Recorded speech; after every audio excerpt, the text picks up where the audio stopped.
From the world of politics to the world of business, this is Balance of Power.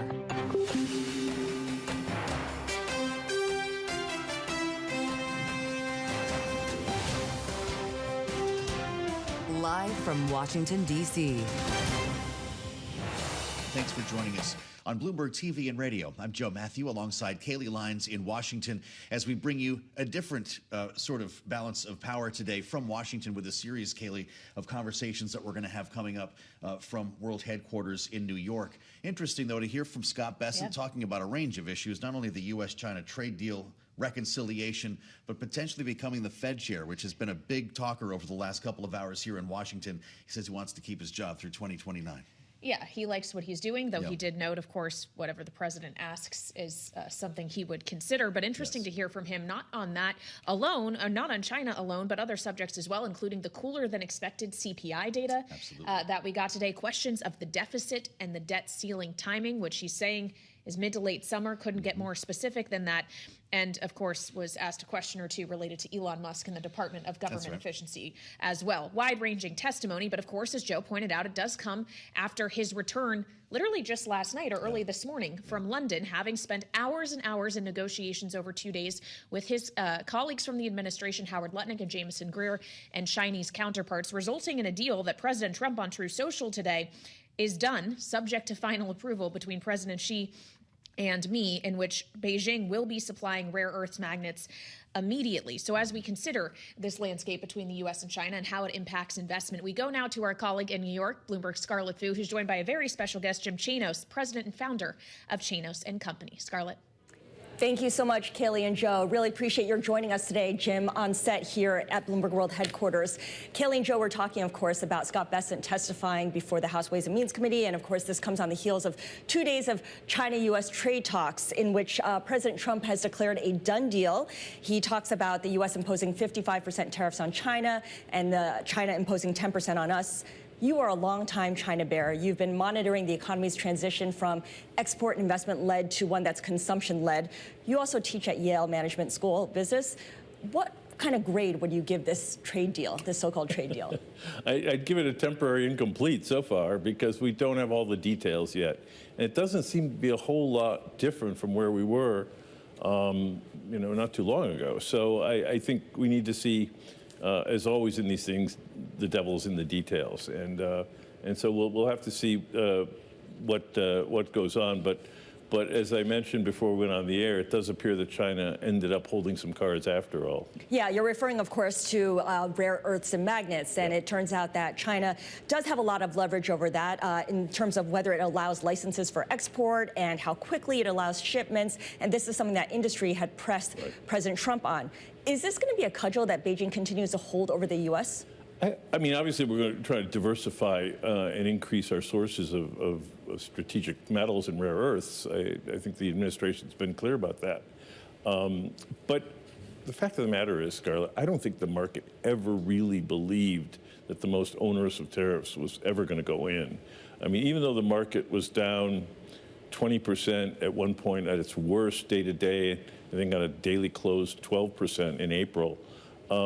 Earnings estimates for the S&P never really dropped that much. They flattened out, but they didn't collapse. And so the market has been kind of looking through all this for a while now. Yeah, well, one stock that did move a lot, of course, is Tesla. And as a longtime skeptic of Tesla, I'm curious to get your take on the very public breakup between Elon Musk and President Trump. Musk is now saying that he has some regrets over his comments, and he also says that they went too far. Does this drama change Tesla's narrative or prospects in any material way? Yeah, it was all at the end of the day a big never mind, right? Look, I think that depending on how this all came about, and there's all kinds of stories, and who knows, certainly everyone is going to tell their side of the story. The fact of the matter is it does look like the legislation with a lot of benefits for EVs and solar is going to change that dynamic dramatically. And that does have a material effect on Tesla's businesses, both in the auto credits for their customers, $7,500 each, the so-called ZEV credits, the emissions credits that they sell for cash, that looks like it may be going away, and then a variety of possible IRA credits and certainly solar credits for their Solar City subsidiary. So there's a lot for them to lose in the House legislation. It may change with the Senate and with compromise, we'll have to see. But when we get past all the personal stuff and kind of all the craziness from last Thursday, there's some real impact in the legislation. And it doesn't appear that the White House is backing down on that. Right, right. I mean, Elon Musk and his executives over at Tesla have also been promoting videos showing a driverless Tesla on the streets of Austin. And of course, that's a hint that their robo-taxi launch will move forward, I believe, at the end of this month. Does that remove some of the concern about the legislation that takes away some of those tax credits and tax benefits that Tesla has enjoyed? Well, I mean, I think almost everyone at this point agrees that the company is not being valued for just its auto operations. It would be trading at $30 or $40 a share, not 300 and something. So the two pillars or three pillars that it rests on are autonomous driving, related robo-taxis, and then the Optimus robot line. And so everything has to go right for those valuations to play out. We'll see. I mean, robo-taxi, yesterday there were images of a robo-taxi in Austin, but what no one talked about was the trailer car right behind it. So I did see that. So does that mean there's two cars for every robo-taxi? And there was a driver in the second car, and so I mean, and the cost model for this, people are using absurdly low numbers for the cost per mile, not understanding the cost for redundancy and safety, as well as self-insurance and a lot of other costs that aren't in people who are bullish in their models. So we'll have to see. And as for autonomy, I mean, full level 4, level 5 autonomy, I mean, they've been promising it for 10 years now. But they're still at level 2, just like everybody else. I maintain by 2030 or so, every car is going to have level 4 or 5 autonomy. It's going to be a standard feature, like cruise control is now, or anti-lock braking. So I think, at that point, you're then kind of relying on the robots. Let's talk a little bit about that bullish environment you just mentioned. You've called the post-COVID market euphoria the golden age of fraud. And we've seen the S&P 500 have that gigantic drawdown in April, but it's now right back to within about 2% of its record high. On top of that, you've got a White House that has been shattering norms and continues to do so, and it plays loosey-goosey with laws and rules. How would you characterize the environment now? Well, I mean, so Wall Street has been a center for this kind of activity in terms of stuff that I think crosses the line, i.e. the golden age of fraud. We now have a bipolar world because Washington, D.C. is also a center for it. Look, I think that this bull market is going to go until it doesn't. I keep telling people we're going to need to fill every last bull, and Wall Street will do it. They took a good shot at it in 2021 with the advent of SPACs and NFTs and meme coins, and we're going to see that happen again, going forward. Issuance is already starting to increase dramatically. We're seeing a big pickup in insider sales, particularly in the companies we cover. So executives are selling to retail investors, which is not a good sign. And the SEC and regulators and others have taken generally a very, to be charitable, laissez-faire approach to the markets. Where people can say almost anything they want. There's no downside to it. And the use of pro forma metrics, which I've been talking about for years now, it just gets worse by the year. So it sounds like, and I want to connect the dots to the White House as well here, because when the president is issuing meme coins and hosting dinners for the meme coins buyers, there's got to be a spillover effect into the business culture. Does it just give companies that are inclined already a free pass to engage in more questionable behavior? Yeah, except that meme coins aren't securities. At least that's been the ruling so far, right? And stocks and bonds are. And there are rules for saying things about stocks and bonds that don't necessarily apply to crypto. And so I see that the administration has very wisely stayed within that boundary of embracing crypto and get-rich-quick schemes, for lack of a better term, in crypto. But it's where people cross the line and start making promises about stocks and bonds that I'm concerned. That's my world, and I see just a lack of a lack of oversight there. All right, let's dive a little bit deeper into your world then. You no longer manage outside capital, but you do manage your own funds and you advise clients, Chanos and Companies, a family office and an advisory. And a new idea that you've just disclosed, a new short idea, is Carvana, CVNA. Yeah. The stock is up about 66% so far this year. It's made a round trip back to a 4-year high. It's a used auto retailer, which is a pretty straightforward business. Why do you call it a misunderstood story then? So this is a revisit. We were short this stock successfully in 2022 and 2023, and covered, and now it's back. I joked the other day that investors on the long side look for that 100-bagger. We do too for companies that are already up 100x, and Carvana is basically up almost 100x from its lows in 2022 and 2023. So it's completely round trip back to where it was in 2021. But people have perceived it as a secular growth story. It's cyclical. Their revenues dropped year over year in mid-2023 from selling cars down over 30%. Units dropped. They came back. But what really has us going is a couple of things. First is the accounting. We love bad accounting. And this is a company that is now generating, over the latest 12 months, about 70% of their operating profit is coming from gain on sale of subprime loans. So they're originating subprime loans and selling them immediately for gains. And this is something that the chairman of the company is very familiar with, Ernie Garcia II. And he started with a company called Ugly Duckling in the 90s that got into trouble for its subprime lending. It then became Drive Time, and Drive Time is the ex-parent of Carvana.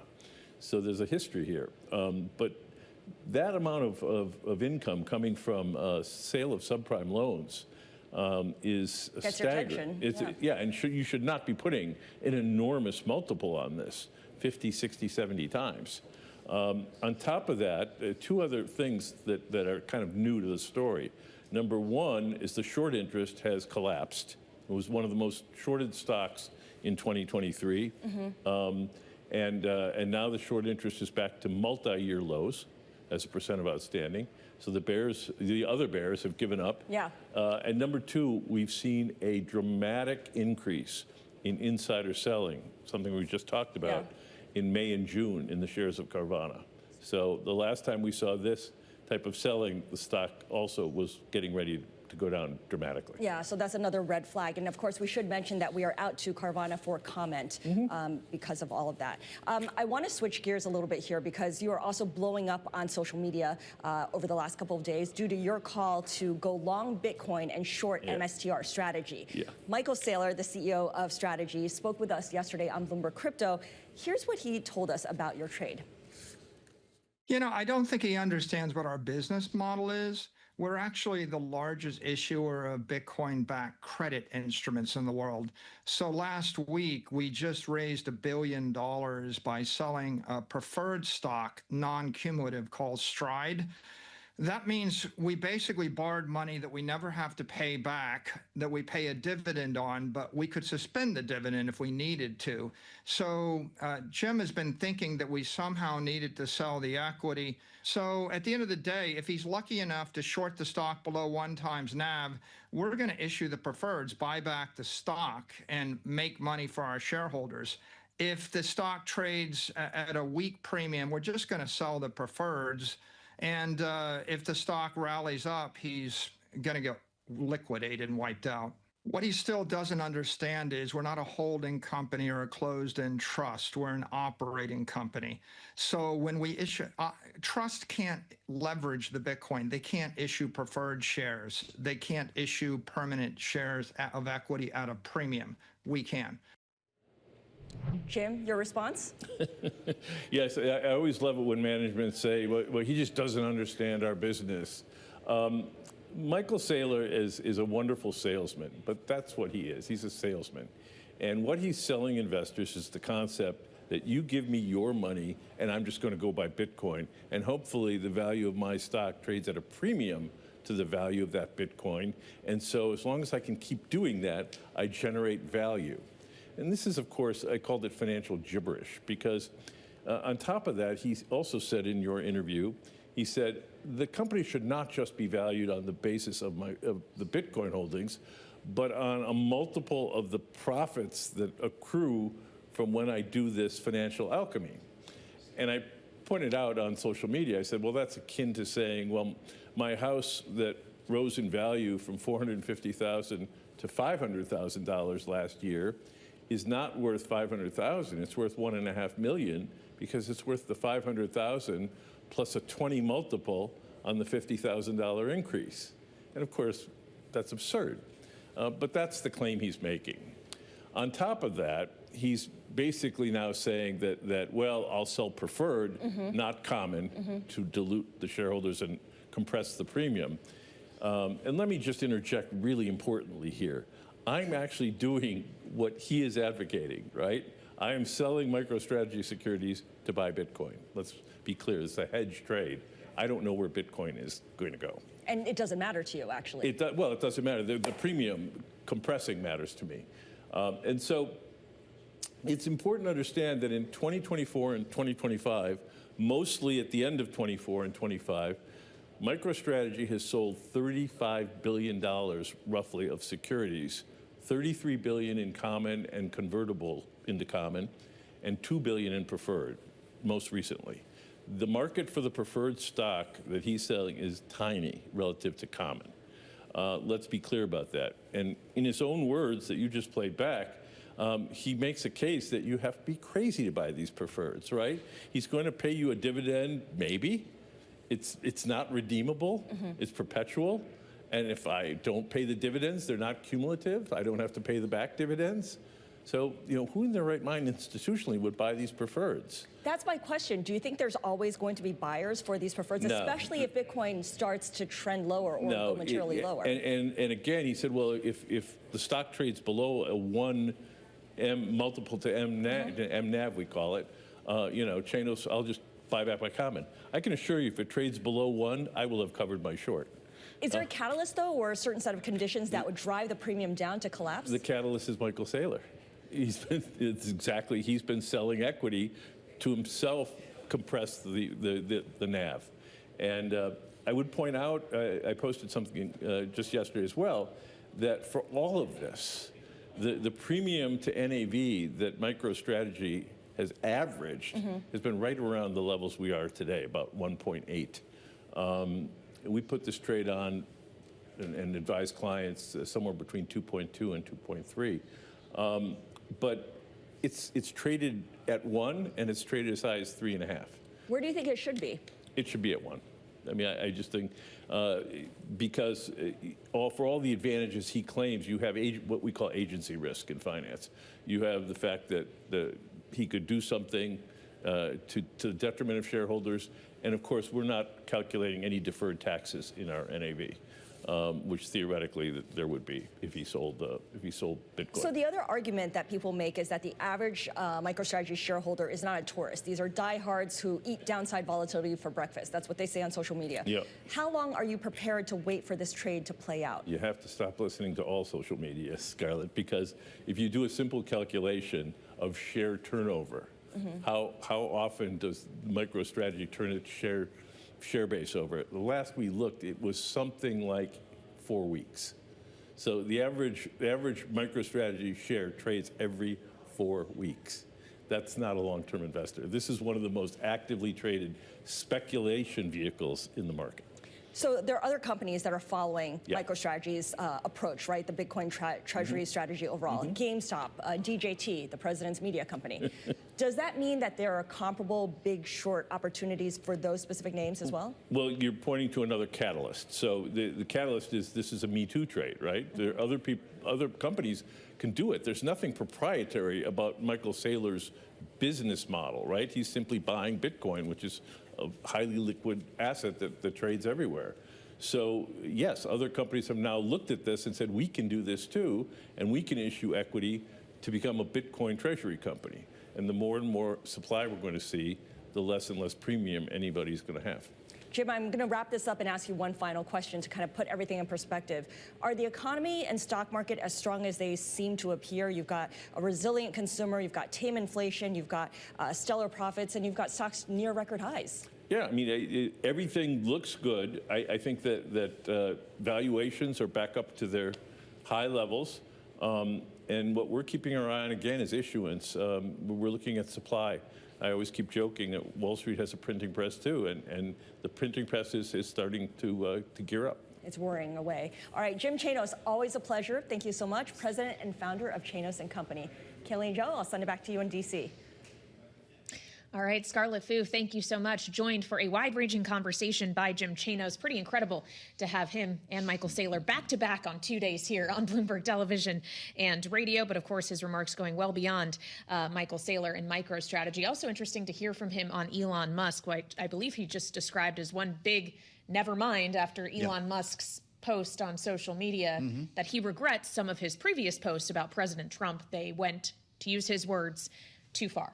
They're making up, it seems. At least the president received the comments well and said he was pleased to hear that from Elon Musk. I don't know if they're going to end up in the Oval Office again together anytime soon. We're watching Wall Street as we get ready for another conversation that we're going to be bringing you here on Bloomberg with the Chief Financial Officer at General Motors. We'll get back together here in a couple to see how the trading day is progressing here on Bloomberg TV and radio. I'm Joe Mathieu, indeed, alongside Kailey Leinz, as we bring you a slightly different series of conversations today, sticking in New York.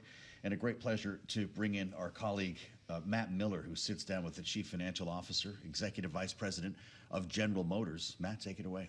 Yeah, Joe, Kailey, thanks very much. And I also have to say, it's great to be on my favorite show on Bloomberg TV. So I watch Balance of Power every day, and it's really cool to take part in it. Paul, we're talking to you. I'm normally focused on automaking as a business. It's now very closely related to the kind of stuff that Joe and Kailey talk about every day because of the tariffs. You've announced a $4 billion investment, or plans to invest $4 billion over the next 2 years, bringing production back to America. This is essentially what Donald Trump is pushing for. This is what he wants companies to do, and now you're actually making it work. How much is this going to offset the $5 billion worth of hits GM is expected to take from the tariffs? Well, Matt, first of all, thanks for having us. I think, this announcement that we made is worth much more than just the tariff side of it. The tariffs are obviously a piece of it as we're reacting to the new dynamic that's going to be out there. And it'll offset a good bit of it. So we'll move about 300,000 units of production. Some of it is new production and incremental. Some of it is a shift, but re-optimizing our manufacturing footprint and taking advantage of some underutilized capacity in the U.S.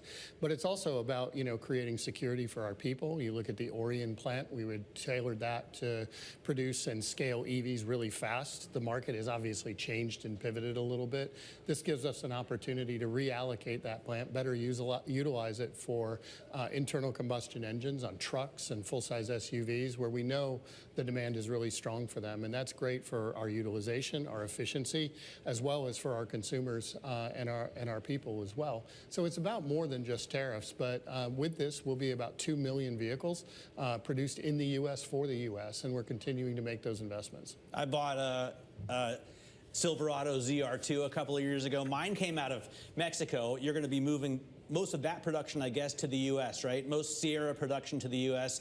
Equinox production, does that come mostly to the U.S. too? What are we seeing in terms of the models that are moving out of Mexico? Yeah, we'll have Equinox ICE production in Spring Hill. In Fairfax. Spring Hill is going to be the Blazer. But Fairfax is going to be another great implementation of where we're going to be able to produce ICE and EVs on the same production line, creating that flexibility for us to be able to respond to consumer demand as it continues to grow. Have you changed sourcing for any of the parts? Because it's not obviously just about the final assembly with these vehicles. There's a ton of content, and you want to have that, I guess, as much domestically sourced as possible as well to save on costs. Well, I think, with what the administration has set up here with the MSRP offsets is giving us time to help retool our supply chain. So incentivizing growth in production in the U.S., recognizing that the supply chain takes time to shift. So we're going to continue to work with our supply base to try to maximize the efficiencies across the entire value chain and utilize those offsets where we need to and shift production where it makes sense and where we're able to. I should say to save on tariff costs, because you obviously source a lot of these parts outside of the U.S. Because the actual production costs are lower. How much higher is it, how much more expensive is it to build a part like an engine or a transmission to assemble a truck in the U.S. than it is, say, in Mexico? Well, it's far more complex than that, Matt, because, I mean, there's obviously the hourly labor differential, and that's a big piece of it. But we can save money in logistics. We can save money in plant utilization and filling up capacity. So when you fill up a plant, it actually makes it more efficient for every vehicle out there, not just the ones that you're moving production into. So we look at that as an enterprise-wide calculation and think we can get to an equivalency where ultimately we can be competitive with producing in the U.S. as well. One of the things that you can produce fewer of in the U.S. is magnets, the rare earth minerals that we've all learned much more about than we ever expected to in the last week or so. How is your access to those rare earths right now? Because there's concern that production in a lot of U.S. Factories could slow. Yeah, we haven't experienced any slowdown as of yet. It's clearly a risk that everybody is watching from that standpoint. But what I would say is our supply chain team does an excellent job, similar to what they did through the chip crisis, semiconductor shortage that we had a few years ago. Our team did a great job of responding, maintaining agility, working with our suppliers to try to balance production as best we can. And they've done a great job so far with this situation as well. What is your thought on any kind of vertical integration? I mean, the concern or the problem, I guess, with rare earths isn't just the mining, but also the refining of them is mostly done in China. Have you tried to convince suppliers to do more of that here? Are you trying to get your own supply here? We've done a number of initiatives, whether it's with Lithium Americas or a joint venture with POSCO, around a lot of battery raw materials, particularly the lithium side, which is a little bit easier to do and a little bit less capital intensive. But we've helped fund that. We've taken equity positions. We've helped to fund products and projects across the board. But we've been working on this for a long time, really since COVID, is trying to increase the resiliency of our supply chain, both from a pandemic, from just a de-risking perspective, and we're in a pretty good situation with where we are. We still have some work to do, but there's a lot of things that we can do thinking creatively with our partners. What are you thinking about prices right now?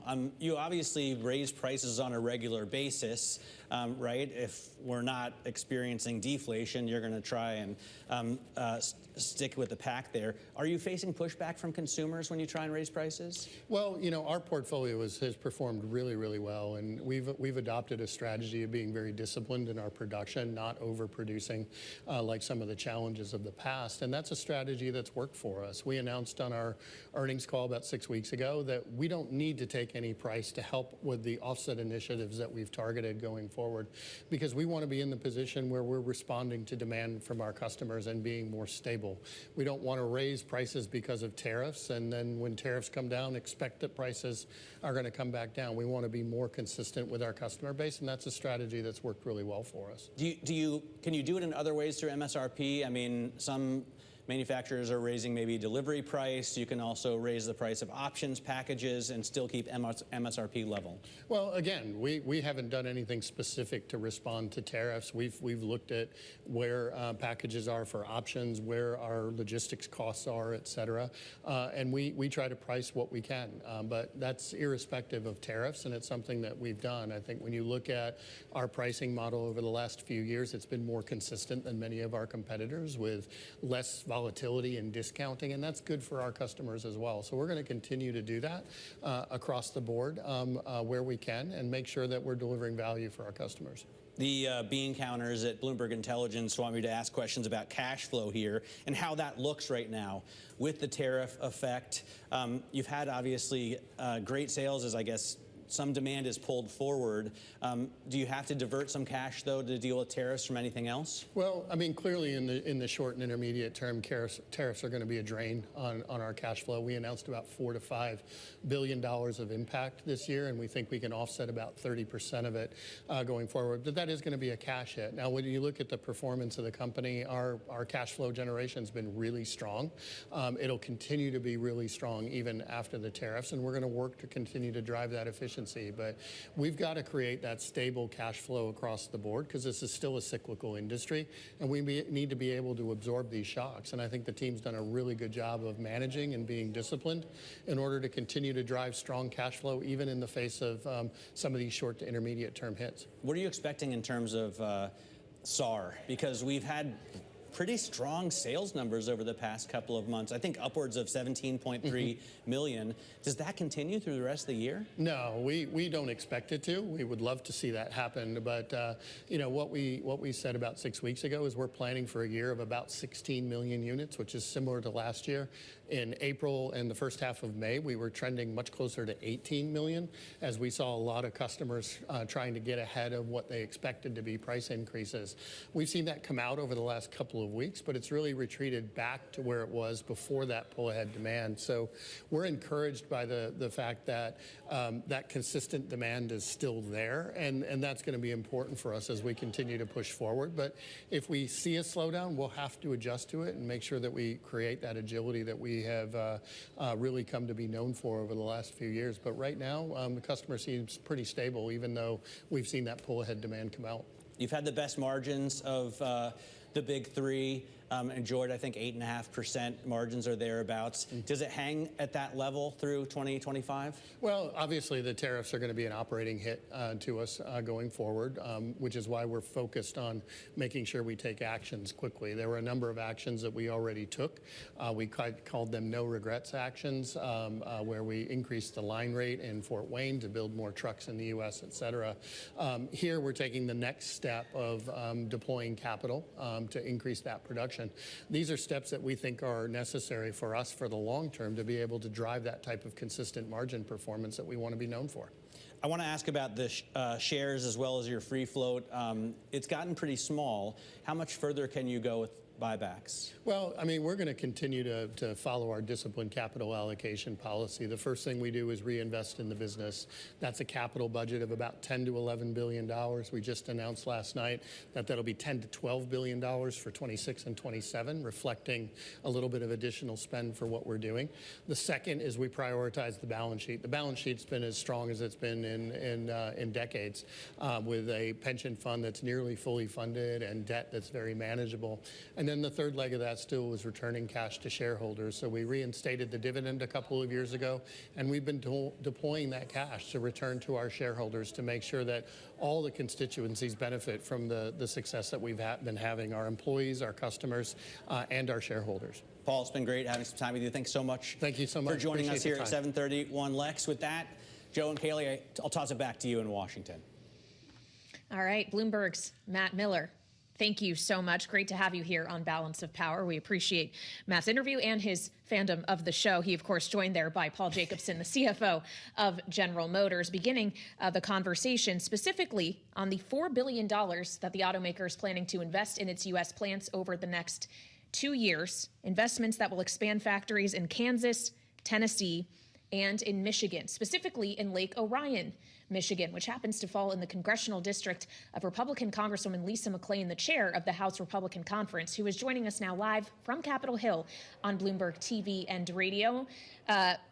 Chairman McClain, we appreciate your time. When we consider that GM says that these investments in aggregate will add between 3,000 and 4,000 U.S. jobs, how many of those are you expecting to be at home in your district? Just a little over 2,300 jobs for Lake Orion. It is a huge investment for that community. We are extremely excited, and the economic impact that it's going to have is obvious, right? Not just with the Lake Orion plant, but right with the coffee shops and the new homes and all the money going back into the economy in Lake Orion. Huge. But also it provides a lot of hope for our community in my district. And if I can just say, this isn't just another example of President Trump promises made, promises kept. He told you he was going to bring manufacturing back to America and jobs back to America. And thank you for bringing it back to my home state and my district in Lake Orion. So we're very excited. Well, it's great to have you back, Congresswoman, and thanks for your patience. I know you were listening to that interview with the CFO at General Motors, and I want to just go a bit further into the labor picture here before we ask you some other questions about this. Michigan has an unemployment rate of 5.5%, and I wonder if you have the labor pool now, if this will require training, or there are unemployed workers from the business who can move right into these positions. Yeah. I think it's going to be a combination of both, and I haven't seen all the details yet, meaning, you know, I don't think there's going to be 2,300 jobs that start tomorrow afternoon, so I think it's going to be a combination. I think we have the workforce, but I think we're going to have to do some investing and retooling, so to speak, on training of these jobs. But Michiganders are resilient. We have a good partner with GM. We have a good partner with the local officials in the local community of Lake Orion, that we're going to be able to get this done to make sure that we can get the plant up and running as soon as possible with skilled workers. Well, and for all of the economic benefit that you are expecting from this investment, of course, part of the reason companies like GM are looking at more onshoring is because of the tariff regime the president has put into place. To what extent do you expect the positive economic effects of that might be offset by higher costs that could result from the said tariffs? You know, the said tariffs are exactly what you said, the said tariffs. And I know there's a lot of uncertainty around right now, but they're not set in stone.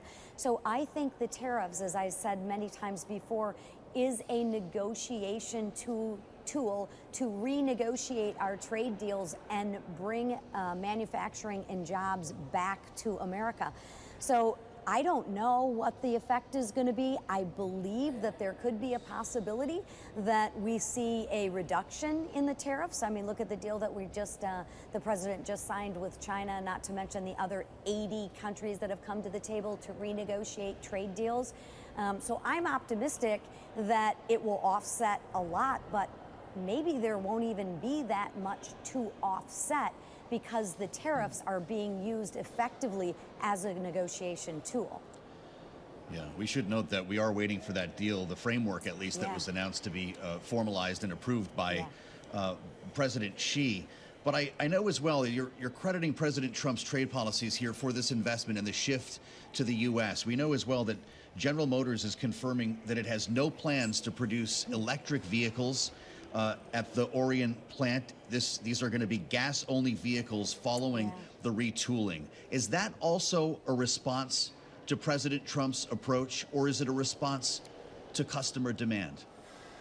Well, I think you heard the gentleman on before Paul say it is a demand, right? I don't know that it's as much a retaliation or whatever word you use. I think it is more a reflection on the demand of what consumers want. President Trump, I don't think, cares what type of vehicle you drive, whether it's an electric vehicle or whether it's a gas-powered vehicle. He just wants the American people to be able to choose. And I think what you see from GM is without those subsidies, you're seeing the demand from consumers saying, hey, we prefer a gas-powered vehicle. You can still buy an electric vehicle, but the demand is for the ICE engines. And that's exactly how the free markets are supposed to work. Supply and demand should matter.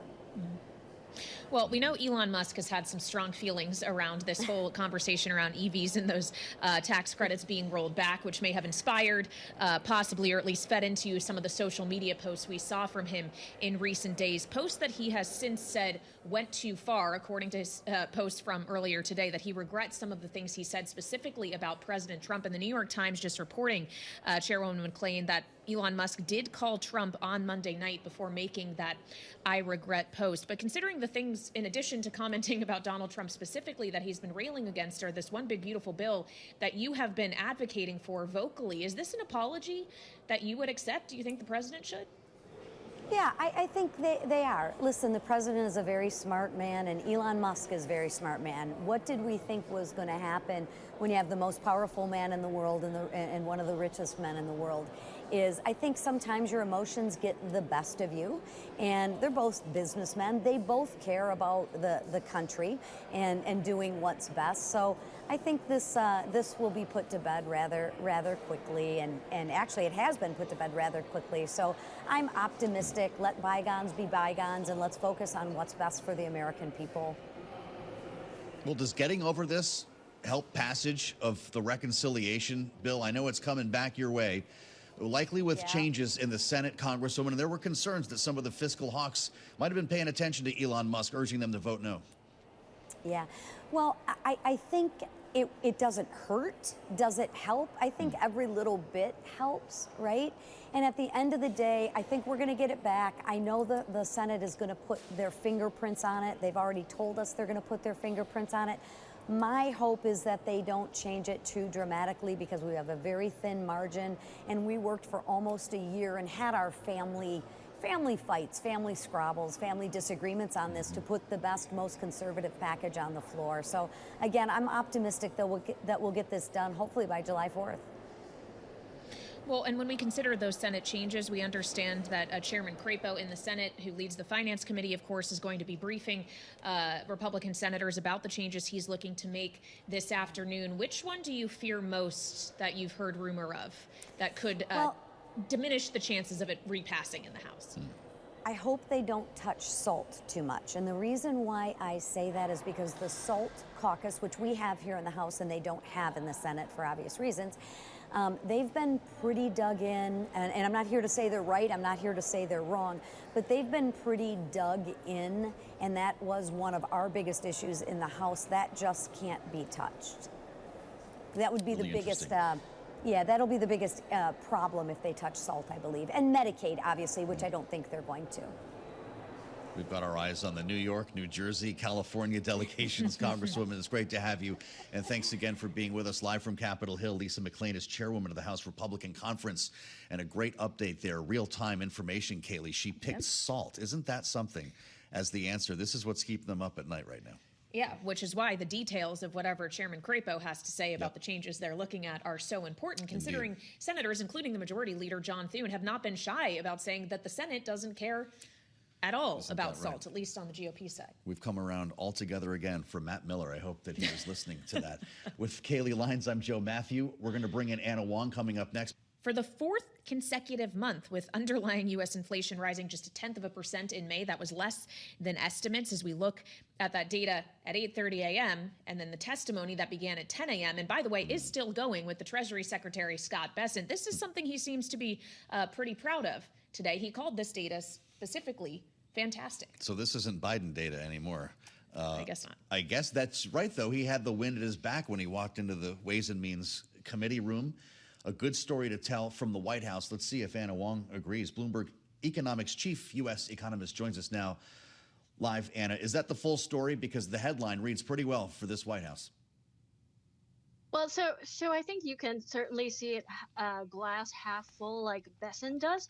But what the signal is telling us from today's report is that consumers are beginning to see their income prospect dwindle. And that's why they're pulling back on traveling, on booking hotels, and on buying cars.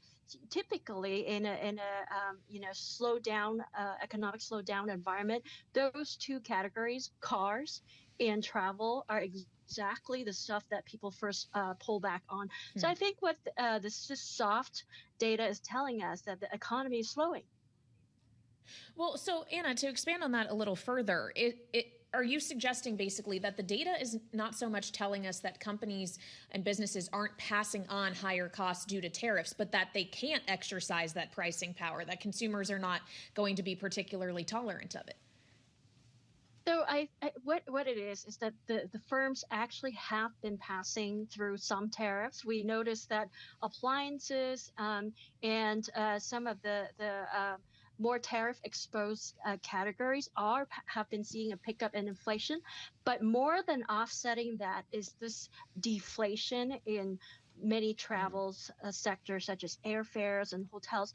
So I think now is a good time to travel and book hotels if one has slack in their budget. But otherwise, I think this tariff pass-through that everybody has been waiting for is actually happening. And my team does scrape online prices.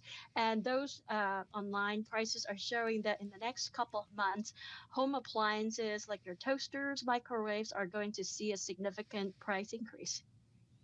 Interesting. Anna, we're watching testimony continue with the Treasury Secretary, Scott Bessent, now approaching hour 4 before the House Ways and Means Committee. I don't know if this man ever sleeps. He's going to be talking later before the Senate as well, and speaking to what he has described as the economic benefits and the growth engine that would be this reconciliation bill, the president's big, beautiful bill, if passed. Listen to what he said about cutting red tape, and we'll have you weigh in. The One Big Beautiful Bill will also incentivize unprecedented investment in U.S. manufacturing. The legislation will provide 100% expensing for new factories, as well as existing factories that expand operations and support Made in America.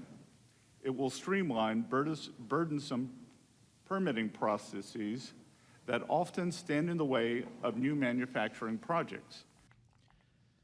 And when you combine the cutting of red tape, the permitting reform, along with the incentives, this is the kind of thing that the CBO, to the detriment of the White House, doesn't include in its scoring. Is he correct about what comes next? I think there are some evidence to suggest that American firms are increasingly thinking about onshoring some manufacturing activities. ISM Manufacturing releases survey results twice every year, and it shows that many of the metallic firms and even apparels firms are thinking about increasing operations in the U.S. So surely there are some evidence pointing to that, and also the deregulation on energy prices will lower costs. But at the same time, we're seeing 50% tariffs on steel and aluminum, which are key inputs in building factories in the U.S. So what is the net impact? I think that's harder to quantify.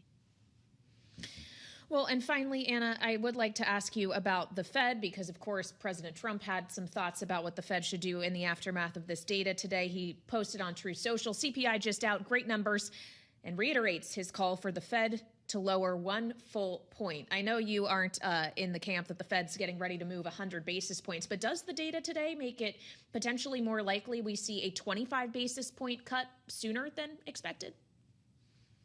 I don't think so, because what this data shows you is still the impact, net negative impact from the April Liberation Day tariffs. And the paradox of tariffs is that if they go really, really high, they could be deflationary because the pullback in income expectations is just so steep. And that's what we're seeing today.